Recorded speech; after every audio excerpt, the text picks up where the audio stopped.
Alright, so Bridgerton Season 3 Part 1 has just dropped, and I want to talk spoilers. I want to talk about everything I liked, everything I didn't like, and what I hope comes in the last half of Season 3. Now, this season has a very clear focus on the love story that is going to come between Colin and Penelope, and unfortunately, out of all the seasons we've got in Bridgerton, this is the first time that our main love story feels a bit unfulfilling in my opinion. Unfortunately, Colin and Penelope, so far at least in the first 4 episodes, still feel like side characters. In seasons previously, for example with Daphne and Simon, they really did feel like main characters. There was a lot to explore, a lot of charisma, a lot of energy there, and particularly in season 2 with Anthony and Kate, Anthony had to step up from a side character to a main character, and Penelope and Colin need to do the same transition in season 3, and unfortunately in the first 4 episodes we've got, I don't think they've fully reached that just yet. Now yes, I do need to acknowledge that so far we have only seen half a season. Netflix decided to split the release of season 3 in 2. So we only have 4 episodes so far rather than 8, so maybe by the 8th episode I will be swallowing these words. But so far I think we're missing a lot of the chemistry and character development that previous seasons had for its main love interest. Season 1 was meant to feel like a fairy tale, and the way it was structured, you very much felt like you were going on this escapism fairy tale journey with Daphne.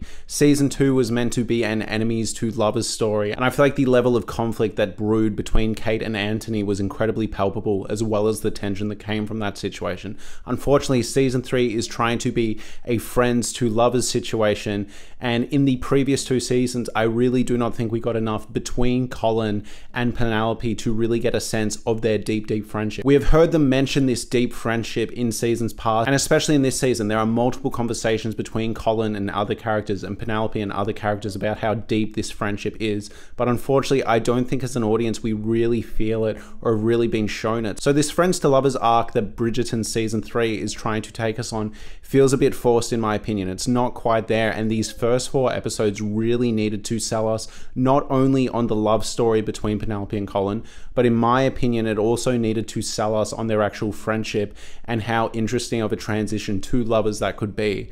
And personally I don't think they fully sold us on that, and by the end of the 4th episode they have transitioned to lovers. He is asking her to marry him, so unfortunately I don't think we're getting much more friendship. The friendship that has been shown in season 1, 2 and the first half of season 3 is all we're getting, and in my opinion they never really felt like proper friends to me. It felt like they were constantly telling us that, but we weren't really seeing it. This is the main focus of season 3, and unfortunately it's the biggest and most important thing that falls flat for me. Colin and Penelope have both gone through serious personality changes in between seasons. Colin has come back from his travels and all of a sudden he has massive game with women. He's had a very clear and substantial glow up, and similarly Penelope has started to be more assertive and more outgoing. This is reflected in the changes to her costuming as well as her decisions in what she reports as Lady Whistledown. So one of the highlights of season 3 is the fact that these characters do feel like they've started to change and grow. Unfortunately, I think these personality changes are introduced a little too late in the game because they also need to become lovers off the back of this. However, it's not all bad. I'm really glad to see Kate and Anthony back in the first 2 episodes of Bridgerton season 3. It's really good to actually see them happy together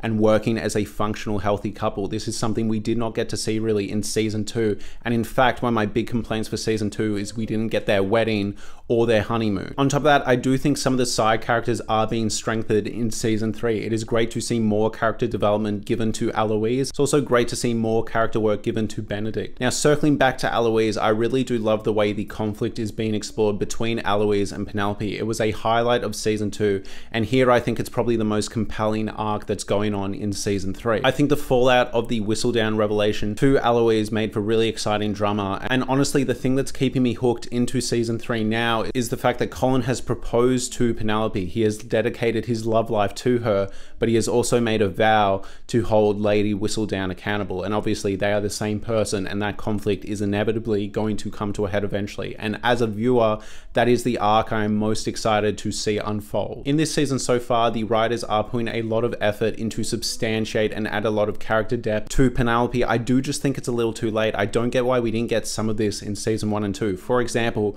we are gaining a lot of insight into how cruel the family is to her, as well as how cruel society is to her in general. There are multiple scenes where men are being cruel to her, where her mum is being cruel to her, where her sisters are being cruel to her, about her looks, about how she comes across, about her hobbies, about her interests, and we understand why she is so drawn to Lady Whistledown. But again, I wish we got some of this earlier, because so far in this season, we only had so much time to lay out all this groundwork to also establish Colin and her's deep friendship and the reason they turn into lovers. And unfortunately, I just don't think 4 episodes was enough to get all of this done. So as a result, when they finally hook up in the mid-season finale, as exciting as this is and as palpable as some of the tension is, it does feel rather rushed and rather out of nowhere in my opinion. I don't feel like I know Penelope particularly well, but especially with Colin, I don't know what is going on with Colin as a character at all. He feels completely all over the place. Every season he's felt a bit over the place, but here it's complete character 180s every single episode. Now again, this is only half of a season. Maybe by the end of the season I'll completely get the ride we're getting taken on. Initial impression, a lot of this feels a bit all over the place and a lot less well structured than those previous 2 seasons. Now in this season, I do like the character work we're getting with Franchesca, and I'm hoping that when Franchesca becomes a main focal point of a season, I assume in season 4 or 5 of Bridgerton as a TV series, I feel like they've laid enough groundwork for her as a character for that to be really compelling when that eventually comes. Another big hurdle I'm running into this season is the Mondrick's family arc. I have no clue what's going on here. This is the guy that was friends with Simon in the first season, the boxing friend.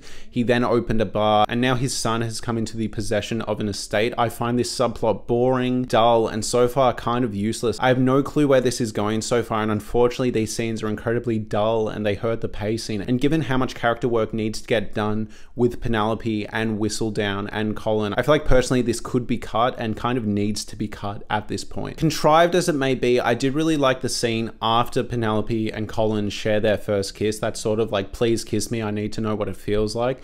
The next morning there is a dream sequence going on where they have a relentless makeout, and it turns out Colin is actually having the dream, not Penelope, and the way it was framed really felt like it was leading us to believe it was Penelope. I really appreciated the misdirect, and it actually caught me off guard. Despite how clunky some of Penelope's characterization has been in this season so far, I did really appreciate the scene between Penelope and Eloise where Penelope actually invites Eloise up to hang out and Eloise declines her invite. There was actually some palpable emotion there. I felt like I was feeling exactly what the show wanted me to feel in that moment, which unfortunately is something I can't say throughout this season. I feel like a lot of moments were falling flat for me so far. A lot of tension that I was meant to be feeling did not work. There is a big action set piece, exciting moment in the middle of these 4 episodes where a hot air balloon is about to escape, and honestly, I did not feel anything. First off, I felt like Penelope could have just rolled to the side and avoided getting hit by the hot air balloon, but on top of that there was just no tension. It just felt like a useless detour, and unfortunately in these first 4 episodes it feels like a lot of time is being wasted. A lot of side characters and a lot of side plots that we know aren't going to eventuate are wasting the time that really desperately needs to be devoted to flesh out the romance between Colin and Penelope. As interesting as it is seeing Penelope interact with the vegetarian love interest, the fact that he leaves basically as quickly as he enters the show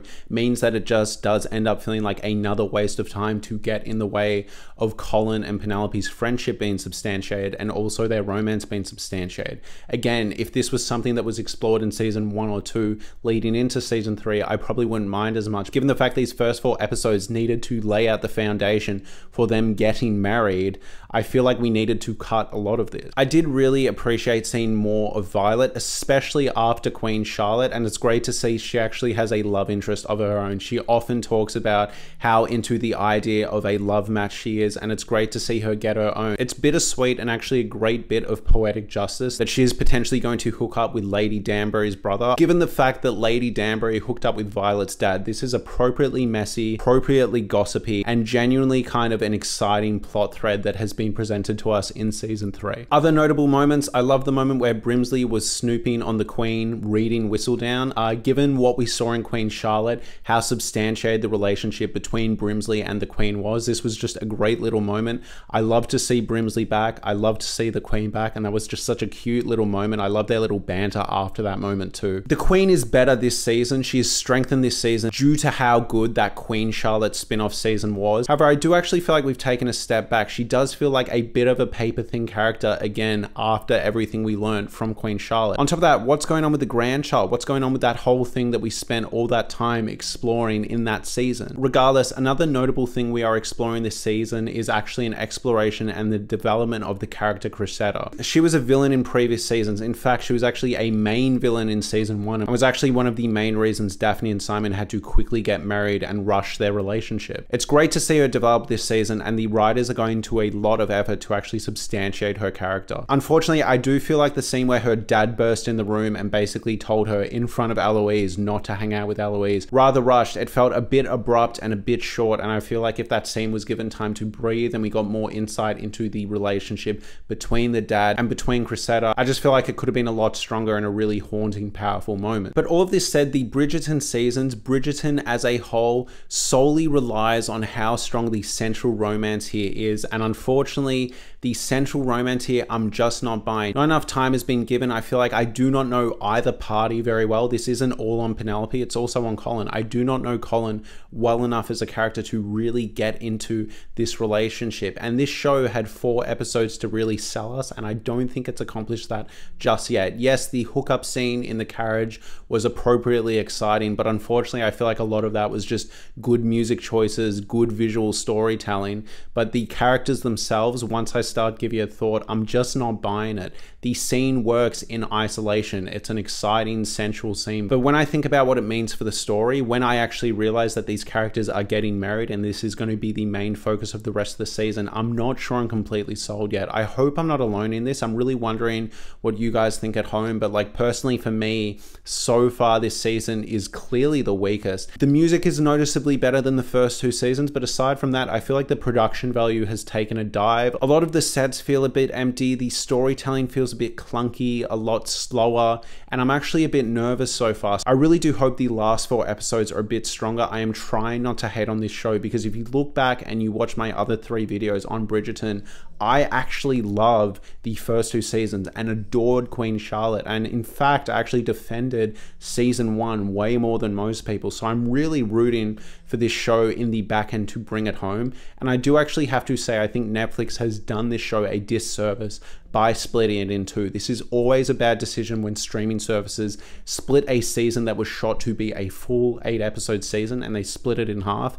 It's always a terrible idea. Yes, they ended this part at a very notable cliffhanger, but still it means we have to judge an entire season on half a story technically. We have to judge season 3 part 1 as a chunk, and if I am reviewing it just as that chunk, unfortunately I think it is the weakest chunk we have got of Bridgerton so far. Regardless, thank you so much for watching. I am prepared for my opinion to change in part 2, and this is just a quick first impression, so I will stew on it a bit more, and I might do a follow-up video this week. Please let me know what you'd like me to talk about next. Please leave your thoughts, feelings, and comments below. Thank you so much for watching.